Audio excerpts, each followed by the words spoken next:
Bagaimana menjelaskan kepada orang tua saya yang selalu berbuat kesyirikan? Dilihat jemaah, kita jangan sembarangan menvonis orang berbuat syirik. Antum jelaskan apa yang dilakukan orang tua antum. Alhamdulillah, di Indonesia ini ada majelis ulama. Yang di sini ketua Ustaz Zul, barakallahu fiik. Antum datang ke majelis ulama dengan harapan mereka memberikan penjelasan kepada masyarakat. Dan itu tugasnya para ulama. Jelaskan, Ustadz, nih ada yang dilakukan orang tua ana modelnya seperti ini. Ini apa masuk syirik apa bukan? Kadangkala kita menvonis orang berbuat syirik padahal tidak. Boleh jadi yang dilakukan bid'ah, tapi belum sampai kepada syirik. Boleh saja yang dilakukan ya sesuatu yang melanggar syariat, tapi belum masuk kepada kesyirikan. Datang. Harapan anak umat Islam ini lebih proaktif ya, untuk menjaga negeri kita. Datang kepada ulama mereka itu kelak akan dimintain pertanggungjawaban di hadapan Allah Azza wa Jalla. Karena para ulama ini telah mengambil perjanjian la tubayyinunnahu linnas. Engkau harus jelaskan kepada manusia. Yang tatkala kita menjelaskan kepada manusia, kadang-kala penjelasan kita menyebabkan orang-orang tidak suka dengan kita. Bahkan kita tahu bagaimana Nabi dibunuh sama kaum. Nabi Yahya alaihissalam kepalanya itu dipenggal, dihadiahkan kepada seorang pelacur gara-gara fatwa. Memberikan fatwa bahwa saya nggak boleh menikah dengan saudara sendiri sama orang-orang yang masuk dalam mahram. Tapi sang raja tidak mau. Bagaimana pelacur itu akhirnya menghasut agar kepalanya Nabi Yahya dihadirkan. Tapi harapan ana kaum muslimin yang melihat perkara-perkara yang tidak baik di masyarakat. Kadangkala ada rumah yang dijadikan tempat lokalisasi, rumah tempat perjudian. Jangan dibiarin. Kalau kita membiarkan, maka kita termasuk meridhoin. Terus gimana? Laporkan kepada MUI, kepada lembaga yang berwajib dengan harapan ya negeri kita menjadi negeri yang aman dari kemaksiatan, kesyirikan dan lain sebagainya. Barakallahu fikum. Dan anak yang mendapati orang tuanya melakukan perbuatan itu didakwain dengan baik-baik. Tidak harus diterima, enggak. Nabi Ibrahim mendakwain orang tuanya, memanggil nama bapaknya. Dipanggil apa bapaknya? Ya abati, wahai ayahandaku. Apakah Nabi Ibrahim mengatakan ya musyrik, ya kafir? Bapaknya kafir, bapaknya musyrik. Betul, bahkan bapaknya pembuat berhala, tapi Nabi Ibrahim tetap memanggil bapaknya dengan mengatakan ya abati, engkau bapakku loh, aku anakmu ayah. Sampaikan dengan kata-kata yang indah. Hari ini yang kau sampaikan orang tua tetap tidak mau, besok mungkin kau sampaikan lagi. Cari waktu yang tepat, doakan orang tuamu. Karena yang memiliki hidayah itu Allah Rabbul Alamin. Kita hanya berusaha karena kita makhluk yang lemah. Barakallahu fikum.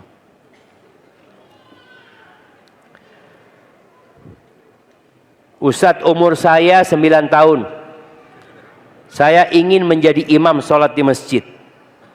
Tapi tidak boleh sama orang dewasa. Apakah anak umur 9 tahun tidak boleh jadi imam? Yang pertama, jangan ingin jadi imam. Jangan. Kalau ada yang memajukanmu sebagai imam, silahkan. Jadi kalau kita punya keinginan, oh saya mau jadi imam, engkau siapa? Maka belajarlah. Jadi keinginan menjadi imam itu nggak perlu. Engkau belajar untuk mengangkat kebodohan dari dirimu. Ana mau belajar karena ana ingin menjadi imam di Padang Panjang. Jangan, niatnya jangan itu. Niatnya lillahi ta'ala. Antum nanti ada yang memajukan antum jadi imam, alhamdulillah. Nggak ada, Quran ini akan memberikan syafaat kepada antum kelak pada hari kiamat. Jadi belajar itu niatkan yang pertama mengangkat kebodohan dari diri kita. Yang menghafal Al-Quranul Karim tolong dijaga niatnya. Karena yang menjadi korek api neraka pada hari kiamat salah satunya adalah imam, ustadz yang menjadi korek api neraka.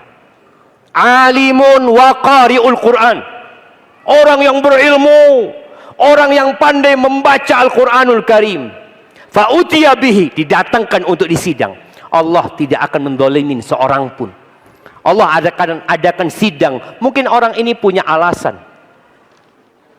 Ketika ditanya tentang nikmat-nikmat yang Allah berikan, kata orang ini, ta'allamtu fika wa 'allamtun nas wa qara'tu fikal Qur'an. Ya Allah, aku belajar selama ini menuntut ilmu untuk mengharapkan keridhaan-Mu, dan aku mengajarkan kepada umat manusia, dan aku membaca Al-Quran, menghafal Al-Quran untuk mendapatkan keridhaan.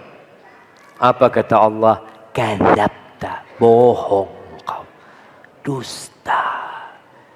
Innama ta'allamta liyuqala alim wa qara'ta liyuqala qari.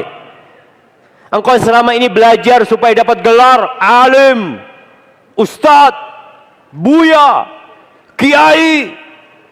Engkau selama ini belajar hanya untuk mendapatkan gelar itu. Dan engkau membaca Al-Quran supaya dapat gelar qari. Fulan, Masya Allah, qari. Fulan, hafid. Fulan, imam.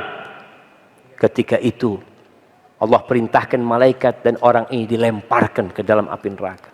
Maka tolong yang belajar Al-Quran Al-Karim perbaiki niatnya. Apa niatnya? Mengangkat kebodohan, menambah cinta kepada Allah. Bukan ingin jadi imam. Enggak. Karena benar-benar ingin supaya Al-Quran itu menyelamatkan dia, mengangkat derajatnya. Bukan di dunia, di surga Allah Azza wa Jalla. Barakallahu fikum. Assalamualaikum Ustaz. Waalaikumsalam warahmatullahi wabarakatuh. Saya mau bertanya. Umi saya sedang sakit sudah lebih dari 7 tahun. Sudah berobat ke dokter, ruqyah. Apa ada doa untuk umi saya Ustaz? Tolong doakan umi saya Ustaz. Dan bagaimana cara untuk umi saya sehat Ustaz? Naam. Kita memohon kepada Allah Azza wa Jalla, Ar-Rahmanir Rahim, Arhamur Rahimin, untuk memberikan kesembuhan kepada yang sakit di antara kita. Wa mardal muslimin, dan yang sakit di antara umat Islam, dan khususnya ibu ukhti yang bertanya ini. Tapi ketahuilah, ada orang yang sakitnya dibawa mati. Itu tanda cinta Allah Azza wa Jalla.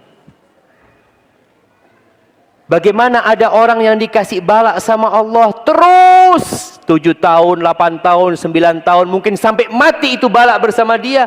Wala yazalul bala'u bimri'in hatta yamshiya 'alal ardi wa laysa 'alaihi khati'ah. Ada orang yang dikasih bala, nempel balanya, penyakitnya enggak hilang. Sampai dia berjalan di muka bumi ini enggak punya dosa. Maka ketika orang kena penyakit, tolong bersabar dan tetap berbaik sangka sama Allah Azza wa Jalla. Ingat, tiap hari yang dilewatin dengan penyakit itu adalah penghapusan dosa. Kalau dia bersabar menerima, diangkat derajatnya. Dan bagaimana kata Nabi SAW, idza sabaqat lil abdi manzilatun indallah. Kalau ada kedudukan hamba yang sudah Allah tetapkan, jadi dia umpamanya berada di surga level sekian, dan amalnya nggak cukup untuk sampai ke sana, maka Allah akan berikan bala di dirinya, keluarganya, dan hartanya. Agar kita selalu berbaik sangka dengan apa yang menimpa kita. Berobat, kita lakukan berobat. Terus optimis. Allah Maha Penyembuh. Jangan sampai, ya Allah Ustaz, saya sudah 7 tahun berusaha, berdoa, memohon, tapi belum Allah kasih kesembuhan ya Ustaz. Kadangkala orang ini doanya berkurang ya. Kalau kemarin doanya 1 jam, kemudian sekarang jadi 40 menit, lama-kelamaan, ya kayaknya nggak bakal sembuh ibu kita. Jangan. Terus doa. Kenapa? A'jazun nas. Orang yang paling lemah. Kata Nabi SAW, siapa? Man ajiza anid doa. Orang yang nggak bisa berdoa itu orang yang paling lemah. Padahal Allah berjanji, ud'uni astajib lakum. Berdoalah, mohon sama aku, pasti aku kabulkan. Kita nggak minta sama Allah Azza wa Jalla.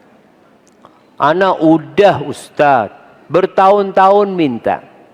Nabi Zakaria, beliau minta anak. Beliau itu nabi loh. Nabi Zakaria minta anak, minta anak. Permintaannya besar apa kecil? Minta anak. Terus beliau berdoa sejak menikah sampai umurnya 60 tahun, 70 tahun, 80 tahun, 90 tahun, hampir 100 tahun. Bahkan dari riwayat mengatakan lebih 100 tahun. Beliau mengatakan, walam akun bidu'aika rabbi syaqiyya. Ya Allah, aku nggak pernah merasa sengsara dengan berdoa memohon kepadamu. Nggak pernah kecewa ya Allah. Sudah puluhan tahun minta anak belum dikasih. Karena dia yakin doa ini akan tetap menjadi pahala buat mereka. Sebagai bentuk penghambaan kepada Sang Pencipta. Dan Allah berjanji akan memberikan anak. Allah kasih anak enggak Nabi Zakaria? Kasih anak. Namanya Yahya. Allah berikan ujian yang belum selesai. Setelah dikasih anak, Allah biarkan Nabi Zakaria hidup sampai melihat anaknya disembelih. Gimana ujian Bapak? Nih yang puluhan tahun berdoa minta anak. Ketika dikasih anak dan anak itu sudah besar, kemudian sang ayah melihat kepala anaknya dihadiahkan kepada pelacur. Hidup ini ujian. Maka semoga yang dikasih penyakit sama Allah, ya dia bersabar dan kita nggak pernah keluar dari ruang ujian jemaah. Yang ada berpindah ruang ujian. Dari miskin ke kaya, kadang-kala orang mengatakan, Ustadz, ana lagi diuji Ustadz. Kenapa? Bangkrut Ustadz. Loh, kemarin waktu kaya antum nggak diuji? Ya antum diuji waktu kaya. Jadi ujian ini selalu melengket sama diri kita, jemaah. Antum mau kaya, mau sakit, mau sehat, selalu dalam ujian Allah Azza wa Jalla. Semoga Ustaz selalu dalam lindungan Allah dan dakwah sunnah semakin dicintai. Ustaz mau bertanya, saya seorang istri yang sedang berusaha menjadi istri soleha. Tapi terkadang saya bicara sama suami nadanya suka tinggi Ustaz. Bukan maksud melawan. Memang kondisi suara saya besar Ustaz. Dan juga saya suka terpancing emosi Ustaz terhadap anak-anak saya. Apa yang harus saya lakukan untuk menjadi istri yang lemah lembut dan penyabar Ustaz? Syukron. Gimana jemaah? Apa memang karakter orang sini perempuannya keras-keras? Enggak, ya? Enggak, insyaAllah. Ya mungkin dia ini spesial. Tapi bagaimana menghadapi hal itu? Itu ujian dari Allah. Itu ujian dari Allah Azza wa Jalla. InsyaAllah suami anti sudah memahami bahwa anti seperti itu. Tapi bukan berarti kita tidak merubah diri kita. Karena ada perempuan-perempuan yang nggak bisa romantis. Ngomong cinta sama suaminya, bang saya cinta sama kamu bang. Ini marah-marah apa-apa. Kadang-kadang ngomong cintanya pun seperti marah. Berlatih. Berusaha. Al-ilmu bit-ta'allum wal-hilmu bit-tahallum. Ilmu itu dengan belajar. Ketabahan itu dengan melatih diri supaya tabah. Ada usaha yang kita lakukan yang Allah perintahkan kita untuk berusaha. Maka apa yang harus dilakukan perempuan ini? Kembali kepada Allah. Baca doa ini yang diajarkan Nabi SAW. Yang Nabi sering baca doa ini ketika istiftah salat malam. Panjang ya, tapi di tengah-tengah itu beliau mengatakan, Allahumma hdini li ahsanil akhlaq la yahdi li ahsaniha illa anta. Ya Allah, tunjukkan kepada aku, bimbing aku menuju kepada akhlak yang paling baik.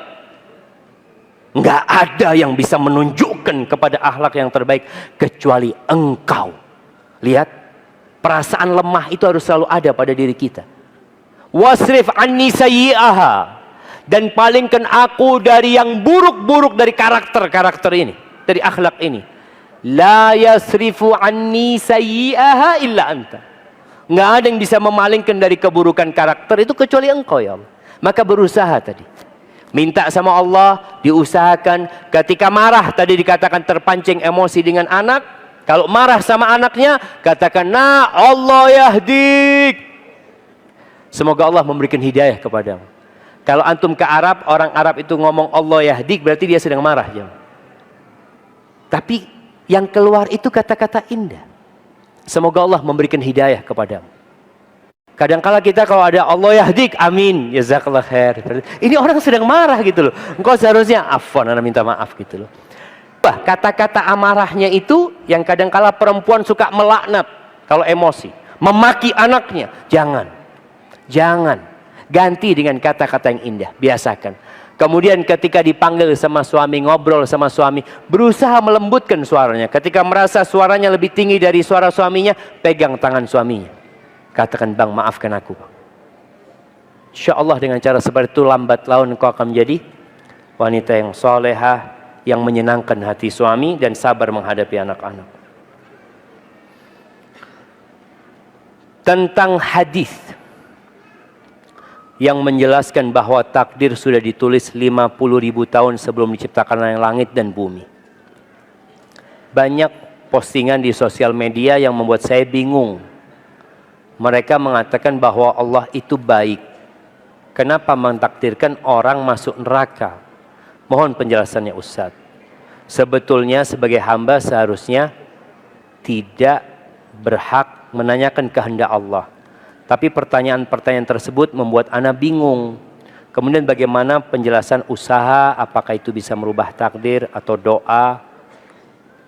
Barakallahu fikum. Naam ahibati fillah. Kalau Allah Azza wa Jal memasukkan semua makhluknya ke neraka, Allah melakukan itu tidak dengan kezaliman. Tidak. Kalau Allah memasukkan semuanya ke surga, Allah memberikan itu karena karunia kepada manusia. Terus bagaimana dengan takdir ini? Ada 4 tahapan takdir agar kita bisa memahami yang namanya takdir. Yang pertama, ilmu. Allah itu mengetahui dengan apa yang akan kita kerjakan. Allah itu tahu bahwasanya ana hari ini akan hadir di tempat ini. Dan ana akan menyampaikan kata-kata yang tadi terlewat itu sudah. Itu semua tercatat semua. Atas dasar ilmu itu maka ditulis. Allah tahu bahwa suatu hari antum akan berbuat maksiat. Allah udah tahu gitu loh jemaah. Allah tahu dengan apa yang belum terjadi, kalau terjadi bagaimana kejadiannya, Allah tahu. Dan itulah yang ditulis. Maka setelah Allah mengetahui segalanya, Allah memerintahkan kepada pena untuk menulis. Pena itu bertanya, wa ma aktub, apa yang aku tulis ya Allah? Uktub ma huwa kainun ila yaumil qiyamah. Tulis semua yang bakal terjadi sampai hari kiamat. Setelah itu baru ada masyiatullah. Ketika Allah berkehendak itu terjadi, maka itu akan terjadi. Apa yang sudah Allah tulis tadi. Dan penciptaan apa yang Allah kehendaki itu. Sehingga kalau bicara takdir Allah Azza wa Jal, fulan kenapa ditetapkan masuk neraka? Karena Allah tahu fulan bakal berbuat maksiat. Allah tahu bagaimana isi hatinya fulan. Ketika Nabi SAW ngubur jenazah, ada yang bertanya, ya Rasulullah, aya'lamu Rabbuna ahlal jannati min ahlin nar? Allah tahu nggak siapa di antara kita yang masuk surga dan masuk neraka? Kata Nabi SAW, tahu. Jadi Allah udah tahu jemaah. Kata sahabat ini, fafimal aman. Terus buat apa kita beramal? Muncul pemikiran itu. Seperti yang dikatakan penanya barusan. Nah, kalau sudah ditakdirkan, terus ngapain kita? Kata Nabi SAW, i'malu. Tugas kalian itu beramal. Fakullun muyassarun lima khuliqalahu. Semua akan dimudahkan sesuai dengan untuk apa dia diciptakan. Jadi tugas kita beramal. Kadangkala kita ini urusan akhirat bertanya seperti ini. Urusan dunia enggak. Urusan neraka, surga dia bertanya. Tapi urusan dunia, Ustaz, kaya miskin itu sudah ditakdirkan belum? Udah enggak jamaah? Udah. Terus buat apa anak bekerja? Kalau nggak bekerja nggak makan anak lah. Sama seperti itu. Yang kaya yang miskin sudah ketemu. Makanya ada sahib kita kerja keras nggak kaya-kaya jemaah. Yang satu fulan kerjanya di bawah AC kaya raya. Semua sudah ditetapkan, tugas kita hanya berusaha dan berupaya. Makanya muslim itu melaksanakan perintah Allah, menjauhi larangan Allah, tinggalkan dosa. Kalau berbuat dosa istighfar, ana ini sudah ditakdirkan berbuat dosa. Iya. Terus apa yang kau lakukan? Laksanakan perintah Allah. Apa? Bertobat. Mohon ampun sama Allah Azza wa Jalla. Apakah engkau mau? Kayaknya engkau kalau berbuat dosa ini masuk neraka engkau. Na'udzubillah. Jangan sampai Ustaz. Engkau meminta perlindungan jangan sampai masuk neraka, tapi engkau tetap berbuat dosa. Maka Allah berikan kemauan kepada manusia agar mereka memilih. Maka Allah katakan, "Faman syaa'a falyu'min wa man syaa'a falyakfur." Yang mau beriman monggo, yang mau kafir silahkan. Allah enggak butuh dengan ibadah kita, tugas kita adalah mengabdi kepada Allah Jalla Jalaluhu. Barakallahu fikum. Ustaz, terkadang ana tidak berdaya dengan keluarga ana dalam masalah ekonomi. Ana anak paling tua dari 5 bersaudara. Ayah ana sudah tidak kuat bekerja. Sementara ibu ana sudah meninggal. Bagaimana nasihat antum, Ustaz? Ahibati fillah, ketahuilah pintu rizki itu bukan hanya kerja. Kita perlu faham bahwa banyak pintu-pintu dan kunci-kunci pintu rizki tersebut. Di antaranya istighfar. Ketika antum tidak berdaya, antum sampaikan kepada keluarga, abang akan berusaha. Tapi keluarga perbanyak istighfar. Mohon ampun sama Allah Azza wa Jalla. Karena Allah mengatakan, "Faqultu astaghfiru rabbakum innahu kana ghaffara yursilis samaa'a 'alaikum midrara wa yumditkum bi amwal wa banin wa yaj'al lakum anhar." Kalian istighfar. Allah itu mengatakan, Nabi Nuh berkata kepada kaumnya, minta ampunlah kalian kepada Allah, bertaubatlah kalian kepada Allah. Allah itu Maha Pengampun. Allah akan kirimkan air hujan yang lebat, yang bermanfaat buat kalian. Allah akan tambahkan harta dan anak-anak buat kalian. Allah akan jadikan sungai-sungai yang bermanfaat buat kalian. Itu Allah yang bakal kasih. Ketika engkau merasa tidak berdaya, kita semua nggak berdaya, jemaah. Jangan sampai ketika engkau sudah punya usaha, udah kaya, merasa kuat, engkau tetap harus merasa tidak berdaya. Bahwa tanpa bantuan Allah aku nggak akan seperti ini. Tinggal sekarang bagaimana menyuruh keluarga dan engkau sendiri memperbanyak istighfar. Mohon ampun sama Allah Azza wa Jalla. Yang kedua, tawakal. Itu pintu rizki. Lau annakum tawakkaluna ala Allah haqqa tawakkulih. Kalau kalian bertawakal kepada Allah dengan sebenar-benarnya tawakal. Kita semua ngomong tawakal jemaah. Tapi hati kita kadangkala masih bergantung kemana-mana. Tawakal antum akan terlihat ketika musibah menimpa antum. Ketika berdalam kesempitan, antum akan tahu. Seperti kisahnya Nabi Musa. Ketika sampai di pantai, apa kata kaumnya? Oh, habis kita sudah. Loh, kemana Allah selama ini? Yang katanya mereka bertawakal kepada Allah. Nabi Musa mengatakan, kalla. Itu tawakal. Keyakinan kepada Allah Azza wa Jalla. Bahwasanya Allah yang memberikan rizki. Dan Allah akan berikan rizki kepada kita seperti Allah memberikan rizki kepada burung. Burung itu berangkat pagi dalam kondisi kosong perutnya, pulang kenyang. Pernah melihat burung punya kulkas? Jemaah? Musim hujan katanya burung ini kayaknya kita harus simpen makanan ini. Nggak pernah kita melihat burung itu. Tahu-tahu datang ke pasar beli kulkas. Anak, ada. Dan Allah kasih rizki. Tiap hari itu terjadi. Maka ketika engkau hari itu nggak punya apa-apa, kau tahu, Allah kasih rizki sama burung. Dan Allah telah menetapkan rizkinya buat aku. Wa ma min dabbatin fil ardi. Kau tahu, Allah kasih rizki sama burung. Dan Allah telah menetapkan rezekinya buat aku. Wa ma min dabbatin fil ardi illa 'ala Allahi rizquha. Allah yang menanggung rezekinya. Maka jangan sampai kemudian engkau perasaan tidak berdaya ini merasa putus asa. Tidak lagi kembali kepada Allah Azza wa Jalla. Dan jadikan usahamu itu sebagai pintu rezeki. Kenapa? Tujuanmu adalah menyambung rahim dengan adik-adikmu, berbagi dengan mereka, memberikan nafkah kepada mereka, karena di antara pembuka pintu rezeki itu silaturrahim. Jangan sampai mengatakan, ya Allah, kenapa ya kok aku ditakdirkan seperti ini? Jangan. Allah menakdirkan seperti itu kepada antum karena antum mampu menghadapinya. Ingat, la yukallifullahu nafsan illa wus'aha. Allah sudah menakar musibah yang menimpa antum. Barakallahu fikum. Mohon nasihat bagaimana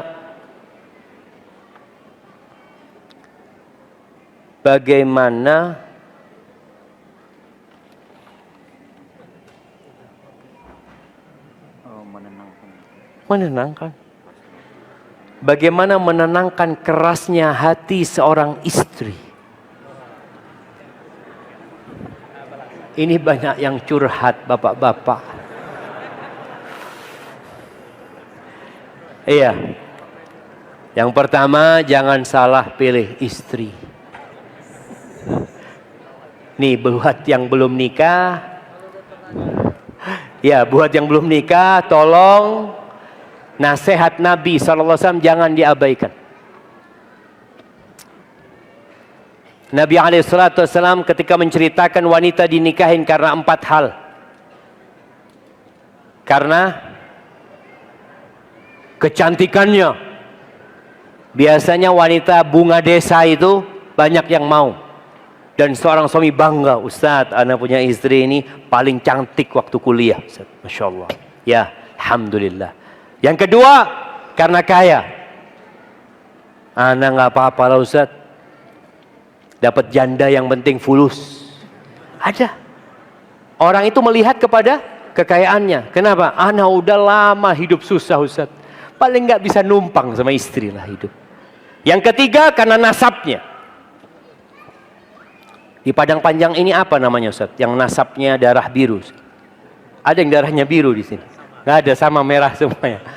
Ya, ada yang nasabnya anak apa ya? Anak pangeran. Anak raja-raja dulu jemaah. Kemudian atau sekarang anaknya gubernur, anaknya bupati lah. Yang keempat kata Nabi SAW, lidiniha. Yang keempat, ada yang menikah karena faktor agamanya. Fadfar bidzatiddin taribat yadak. Engkau beruntunglah mendapatkan wanita yang agamanya baik. Beruntung. Subhanallah. Sebagian memahami ini hanya penjelasan dari Nabi SAW. Bukan, di terakhir Nabi itu memerintahkan kita loh jemaah. Perintah dari Nabi, engkau hiduplah beruntung dengan yang agamanya baik.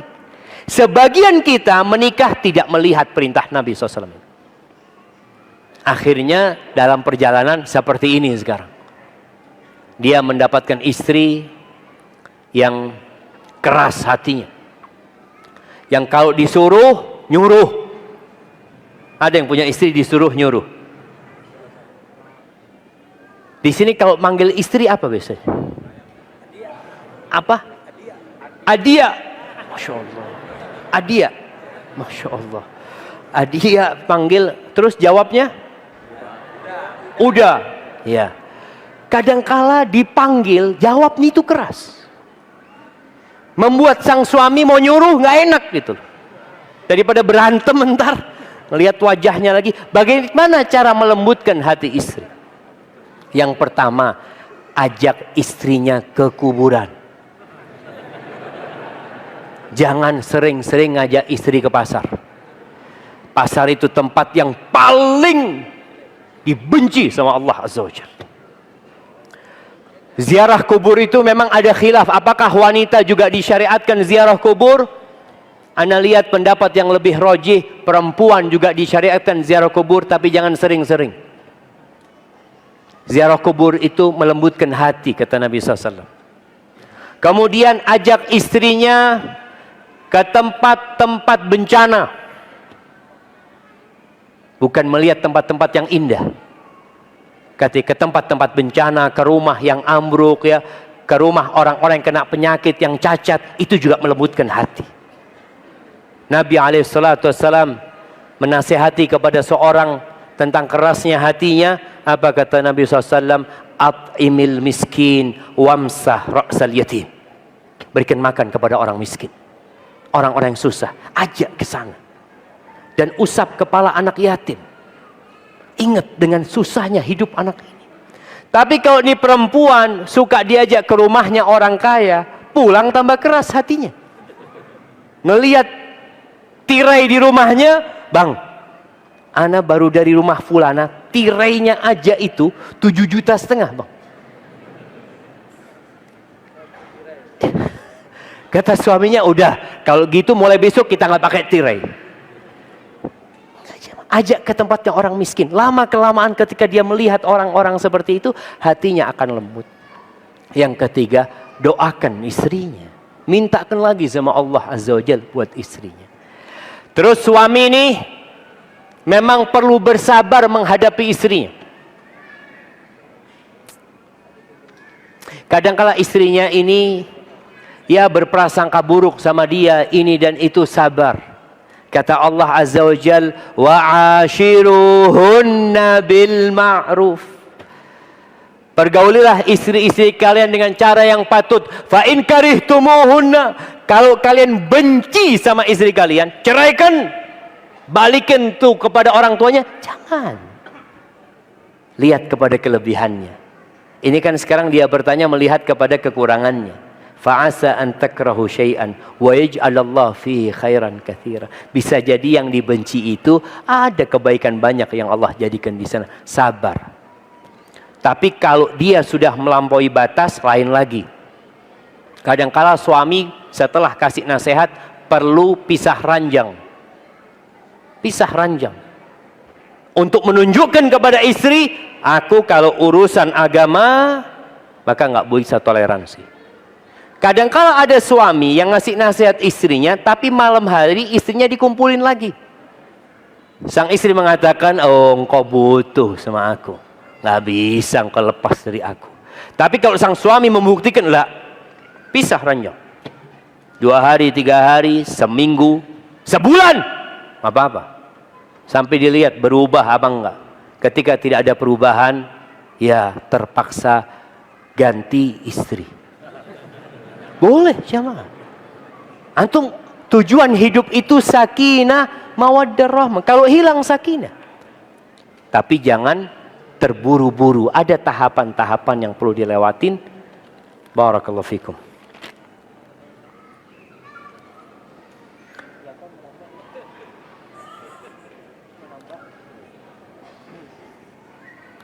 Ustaz, apa itu Salafi Wahabi? Apa benar cap Wahabi itu fitnah yang asalnya dari kaum Syiah? Dan apakah Syiah itu asalnya dari kaum Majusi, Persia, yang takluk dari kaum Muslimin di abad 14 Hijriah, yang ingin menyerang Islam dari dalam? Ini tugasnya Ketua MUI menjelaskan itu, jemaah. Barakallahu fikum. Ahibati fillah. Ketika Nabi SAW hendak meninggal dunia, beliau pernah memberikan wasiat alaihi salatu wassalam yang membuat para sahabatnya meneteskan air mata dan hati mereka bergetar. Hadis Al-Irbad bin Sariyah. Lalu mereka mengatakan, ya Rasulullah, ka'annaha mau'izatu muwaddi' fa'usina. Ya Rasulullah, wasiatmu ini, nasihatmu ini, wejanganmu ini seperti orang yang hendak berpisah. Tolong beri wasiat kepada kami. Apa wasiat Nabi SAW? Beliau mengatakan, alaihi salatu wassalam, usikum bitaqwallah wassam'i watta'ati wa in ta'ammara alaikum abdun habashi. Hendaklah kalian bertakwa kepada Allah. Udah jelas, perintah Allah laksanakan, larangannya jauhin. Itu wasiat yang pertama. Yang kedua, taat dan patuh kepada pemimpin kalian. Walaupun pemimpinnya itu budak hitam dari Habasyah. Lalu beliau mengatakan, fa innahu man ya'ish minkum ba'di fasayara ikhtilafan katsiran. Karena sesungguhnya yang hidup setelah aku mati, dia akan melihat banyak perselisihan. Dan semua mengaku benar. Yang Salafi mengaku benar, yang Wahabi mengaku benar, yang Sufi mengaku benar, yang Syiah mengaku benar, semua mengaku benar, mengaku Ahlus Sunnah wal Jamaah. Ya. Kita jadi bingung. Umat bingung mana yang benar, Ustaz? Nabi udah kasih tahu ya, alaihi salatu wassalam, kita akan melihat banyak perselisihan dan kita merasakan banyaknya ustadz-ustadz yang berselisih. Terus apa yang harus kita lakukan? Siapa yang harus kita ikuti? Fa'alaikum bisunnati wa sunnatil khulafa'ir rasyidin al-mahdiyyin min ba'di. Tamassaku biha wa 'addu 'alaiha bin nawajid wa iyyakum wa muhdatsatil umur fa inna kulla muhdatsatin bid'ah wa kulla bid'atin dhalalah. Itu pesan Nabi SAW. Ketika terjadi perselisihan, ketika kita bingung dengan ucapan-ucapan, gelar-gelar yang diberikan, kita jadi bingung, cari sunnahku, kata Nabi. Cari sunnahku. Pegang sunnahku. Dan sunnahnya Khulafa' Rasyidin. Cari sunnahnya Abu Bakar, Umar, Utsman, Ali. Bagaimana mereka menjalankan Islam dalam kehidupan mereka? Udahlah, kita nggak perlu Islam yang neko-neko. Kalau ditanya, kamu ini Islamnya kok kayaknya radikal. Radikal gimana? Jenggot mulai panjang. Lihat kebanjiran. Ini Islam radikal nih. Kebanjiran. Terus sering ke masjid. Hibatifillah. Kita Islamnya tolong yang biasa-biasa aja. Terus gimana? Seperti yang dilakukan Nabi tadi SAW. Bersama para sahabatnya. Bagaimana Abu Bakar mempraktekkan Islam, itu yang kita jalani. Ketika ada perselisihan, ke sana kita lihat. Gimana? Abu Bakar gimana sih? Umar gimana sih? Utsman gimana? Ali gimana? Oh, mereka melakukan, kita kerjakan. Mereka tidak ngerjakan, ya udah. Kita nggak usah ribut. Umat Islam kalau debat-debat terus, berselisih terus, semakin lemah. Nabi udah kasih solusi. Fa'alaikum bisunnati wa sunnatil khulafa'ir rasyidin al-mahdiyyin min ba'di. Mereka tuh generasi terbaik umat ini, jemaah. Jadi kalau bicara Islam, karena sekarang ada Islam Nusantara, mungkin nanti ada Islam Sumbar, mungkin ada Islam. Anak pernah dapat buku Islam Emansipatoris. Orang bikin-bikin Islam semua mereka. Kita Islamnya yang dilakukan Nabi SAW bersama para sahabatnya. Pegang. Gigit dengan gigi geraham kalian. Dan hindari perkara-perkara yang baru dalam urusan agama ini. Di sini kita menghindari untuk berbuat, menambahkan kepada Islam yang tidak dikerjakan, diamalkan oleh Nabi dan para sahabatnya sallallahu alaihi wasallam, karena itu disebut bid'ah, jamaah. Maka dengan cara seperti itu insyaallah umat Islam akan hilang dari semua gelar-gelar ini, Salafi, Wahabi, Sufi, Asy'ari, hilang semua itu. Menjadi apa? Islamnya Nabi Muhammad sallallahu alaihi wasallam. Kita ikutin Nabi alaihi salatu wasallam. Nabi ngerjakan, kerjakan. Nabi tidak mengerjakan, Ustaz. Tapi ada yang bilang boleh, yaitu khilaf sudah.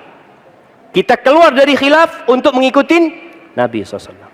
Mengikuti para sahabatnya, insya Allah jamaah, umat Islam akan diberkahi sama Allah Azza wa Jalla. Barakallahu fikum. Izin bertanya, apa beda ujian dan azab dari Allah di dunia? Ahibati fillah. Penyebab musibah yang menimpa kita itu dua. Yang pertama, dosa. Itu penyebab bala yang menimpa kita. Kalau dosa, disebabkan dosa, berarti itu jadi hukuman. Jadi adab. Hukuman untuk menghapuskan dosa. Yang kedua penyebab dosa, penyebab musibah itu adalah ujian untuk mengangkat derajat. Seperti yang terjadi dengan para nabi. Mereka dapat musibah untuk apa? untuk mengangkat derajat mereka. Dan boleh jadi dua ini kumpul dalam seseorang. Dia punya dosa dan Allah ingin mengangkat derajat dia. Jadi dikasih musibah sebagai hukuman buat dia, dihapuskan dosanya, kemudian diangkat derajatnya karena dia menerima musibah yang menimpa dia dan menjadi lebih baik. Kata Nabi sallallahu alaihi wasallam, "Ma yusibul mu'min min nasabin wala wasabin wala saqamin illa kaffarallahu bihi sayiatihi wa rafa'a bihi darajatihi." Itu. Tidaklah muslim itu ditimpa sakit, capek, lelah, melainkan itu akan jadi penghapusan dosa. Berarti kan karena dosa nih. Yang kedua, untuk mengangkat derajatnya. Kalau kita melihat saudara kita terkena musibah, maka kita perlu berbaik sangka kepada dia kalau dia orang soleh. Jangan mengatakan kayaknya dia itu punya dosa tersembunyi. Kayaknya antum jangan suudzon sama orang. Kita berbaik sangka sama orang. Kalau dia memang orang jahat, ya Allah, mudah-mudahan itu tanda cinta Allah agar dia kembali kepada Allah Azza wa Jalla, agar dihapuskan dosa-dosanya. Jadi kita tetap berbaik sangka sama saudara kita. Kalau kita yang kena musibah, sepertinya saya hendak diangkat derajatnya. Itu ghurur. Kalau antum punya perasaan itu berarti antum sudah ujub sama diri antum. Ketika antum kena musibah, kita sadar kita punya banyak dosa, jemaah. Bagaimana ceritanya Ibnu Sirin? Ibnu Sirin itu setelah 40 tahun pernah dipenjara. Kasusnya apa? Bangkrut dia.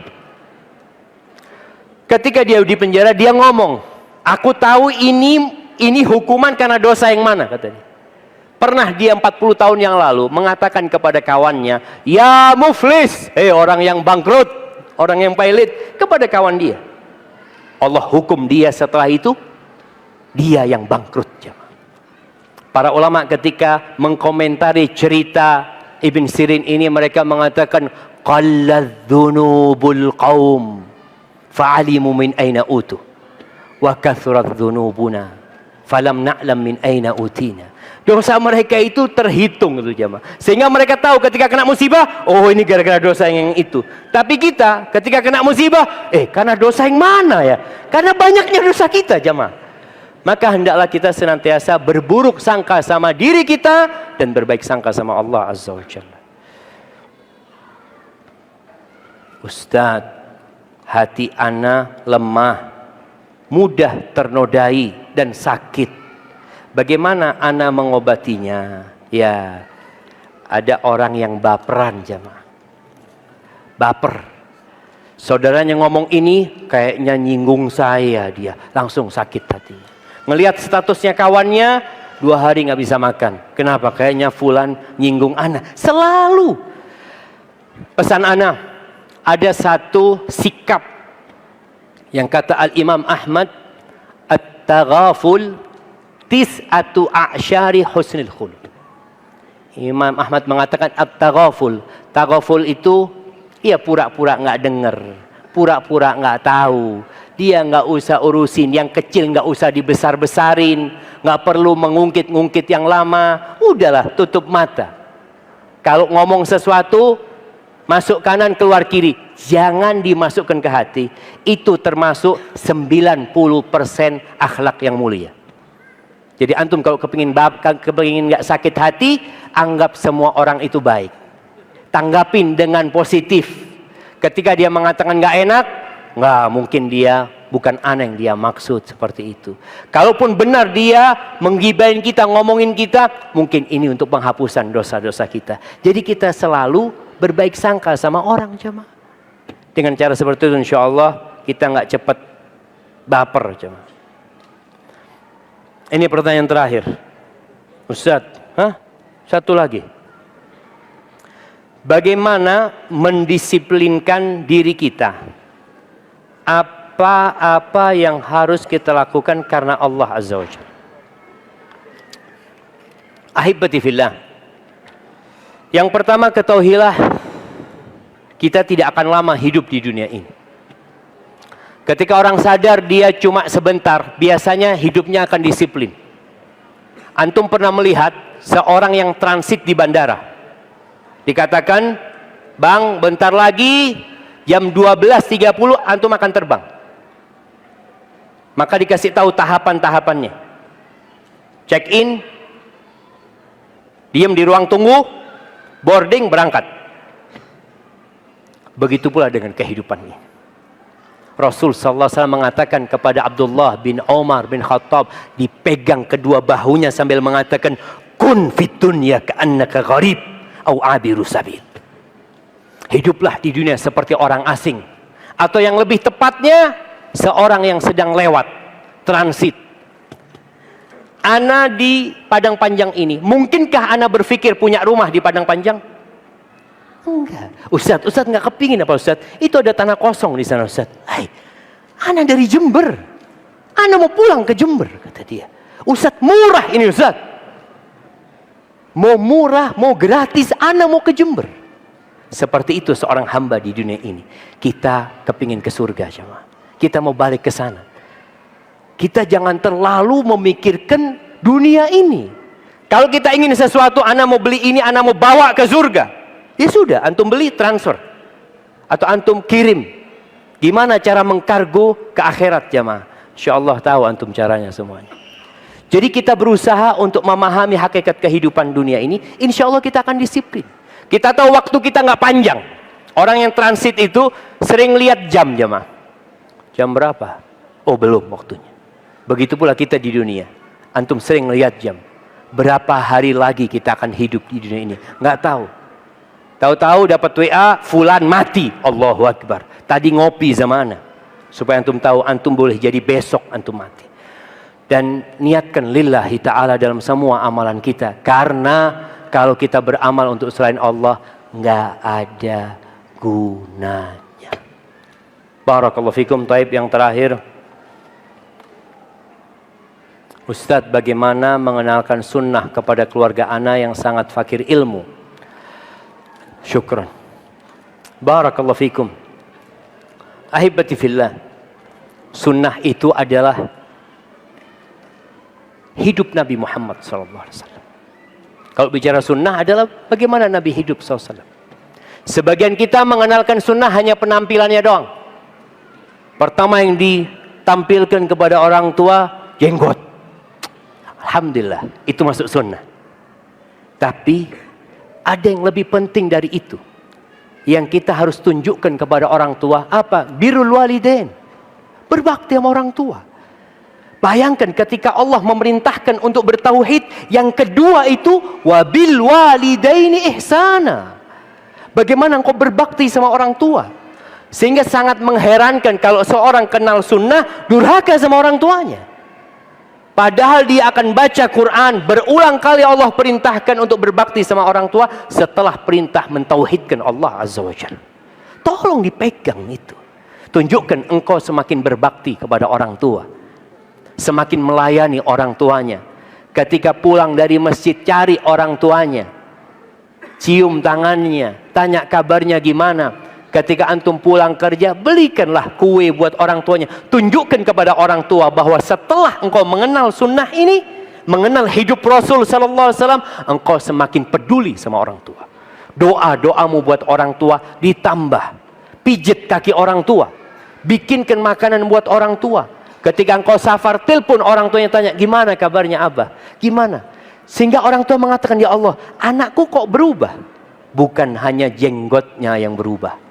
Tapi kalau cuma jenggot sama cingkrang, kata orang tua, aduh, ikut aliran apa engkau nak? Aliran Sungai Deres. Kadang-kala orang tua sudah mulai berpikir aneh-aneh. Anak ingat, anak itu pernah didudukkan sama orang tua aja. Anak pulang dari pesantren pakai jenggot. Orang tua tuh sayang sama anaknya. Takut anaknya ikut aliran sesat. Ditanya sama orang tua, Syafiq ini ikut aliran apa? Kata dia. Sampai ada keluarga itu yang kepingin motong jenggotnya. Nanti ente tidur anak potong jenggotnya. Jadi berat sekali mengenalkan itu. Tapi kita perlu berakhlak mulia. Ana tahu ketika ana belajar, ana kurang etis sama orang tua. Makanya ana sering minta maaf sama orang tua ya. Kadang-kala anak ini jamaah, kalau ngomong sama orang tua, ayah ini ada dalilnya ayah. Qala Allah Ta'ala. Pelan-pelan ngomongnya. Mau ada dalilnya. Kadang-kala orang tua nggak ngerti. Dalil itu apa, nak? Abah ini baru dengar dalil. Yang Abah tahu itu Ustadz Fulan ngomong. Itu orang tua. Sampai ada seorang yang ngomong sama Ana. Syafiq kata dia. Masih orang dekatnya ayah. Syafiq, Ana punya Abah itu Ustadz. Nggak pakai jenggot. Loh. Jadi kita bingung. Dalilnya itu siapa? Ustadz gitu loh. Nggak pakai jenggot. Berarti jenggot ini bukan perintah agama. Astagfirullahaladzim. Kita panas jemaah. Sini. Tunggu, anak ingin jelaskan. Udah kepanasan kita nih. Qala Rasulullah. Pelan-pelan. Orang itu nggak paham, nggak ngerti. Maka tolong ketika kita memberikan penjelasan, kadang-kala nggak lewat dalil. Lewat akhlak kita. Pesan seorang ulama mengatakan, kunu du'atan wa antum samitun. Jadilah kalian pendakwah dengan berdiam diri. Tunjukkan kepada semua orang kampung. Fulan setelah ngaji suka membantu tetangganya. Suka menyebarkan salam kepada orang-orang di kampung. Suka berbagi sama tetangganya. Dengan itu masyarakat tahu, insya Allah yang dipelajari Fulan ini benar. Tapi kalau setelah antum ngaji, Fulan setelah ngaji nggak ada salam sama kita. Kenapa? Ahlul bid'ah satu kampung. Insya Allah. Cuma dia doang yang ahlu sunnah. Hibbati fillah. Afshus salam. Mereka saudara-saudara kita. Innamal mu'minuna ikhwah. Selama mereka orang-orang beriman, saudara sama kita. Tolong antum lebih berakhlak dan doakan. Kalau antum jujur mendakwain keluarga, antum jujur mendakwain warga, di siang hari antum berdakwah, di malam hari antum berdoa buat mereka. Itu bukti kalau kita benar-benar ingin kebaikan buat orang banyak. Hadza wallahu a'lam bishawab.